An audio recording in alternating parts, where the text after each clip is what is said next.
I didn't realize my wife was cheating when she started coming home late.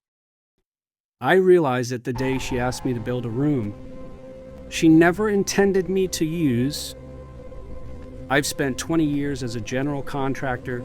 In my line of work, you learn something early. Nothing is ever as clean as it looks on the surface. You can paint over a wall, make it look perfect, but I can still see the cracks underneath. The moisture, the mold, the damage people pretend isn't there. I've fixed a lot of broken things in my life. I just never thought my own marriage would be one of them. I built that house myself. Not hired, not designed, built.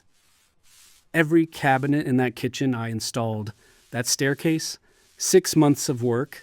The guest suite, that one matters because that's where it started.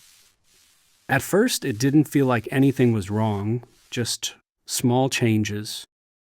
She asked for a keypad lock on the basement door, said it was for work files. Didn't make sense, but I installed it anyway. Then she wanted the guest suite renovated, new flooring, soundproof walls, a separate entrance. We didn't have guests around the same time. Her schedule changed, late nights, emergency work. Tuesdays, Thursdays, always the same days. One night, I noticed something small. She was getting ready for work, and underneath her suit was lace, not something you wear. For paperwork, I remember standing there, trying to convince myself it meant nothing.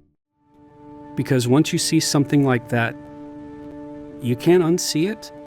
A few days later, she told me she had a firm dinner, steakhouse, 3 blocks from her office.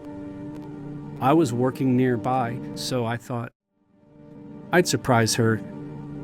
I waited in that parking lot for almost 2 hours. Her car never showed up. That's when I checked her location. She wasn't at a steakhouse. She was at a roadside motel, 20 miles away. And the strange thing is, I didn't feel anything. It just went quiet, because in my world, when you find structural damage, you don't panic. You plan.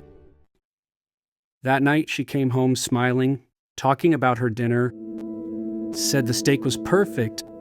She didn't even hesitate. So I stopped asking questions, and I started watching. The same nights, the same excuses, the same routine, until one night, she made a mistake. She left her laptop open. I wasn't looking for anything, but I saw it anyway. An email. Same room as last time. That was enough. I didn't need more proof. I just needed to decide what I was going to do with it.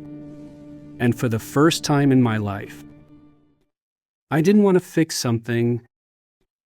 I wanted to be done, but you don't walk away from 10 years. In one moment, you do it carefully. So for the next few weeks, I became exactly who she thought I was. Quiet, reliable, predictable. I cooked, I listened, I even finished that guest suite. The same room she was using to lie to me. One night I stood in there alone, lights off, just looking around. I had built every inch of it, and somehow it had never felt less like mine. That's when I knew I wasn't going to destroy anything. I was just going to take back what was already mine. The house was in my name, always had been. I paid for every board, every nail, and every hour of labor.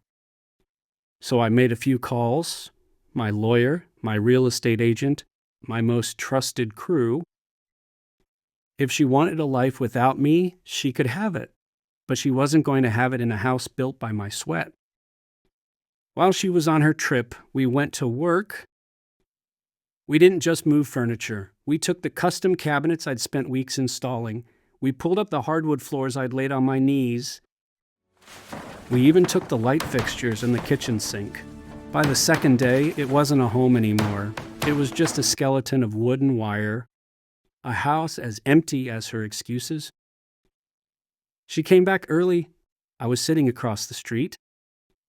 I watched her walk in, then run out.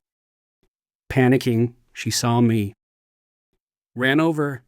What happened? I handed her a folder inside, divorce papers, property documents, and that email. She started crying immediately. Why didn't you talk to me? I thought about that. Then I said, I did. I asked you about your day, every day. You just stopped telling the truth. She didn't have anything to say. Then she asked, where am I supposed to go? I looked at the house, then back at her, and said, I guess wherever you thought you were building your new life. I drove away, no anger, no shouting, just done. I've rebuilt a lot of houses, and every one of them taught me the same thing. If the foundation is broken, you don't keep building, you walk away, and this time, I finally did.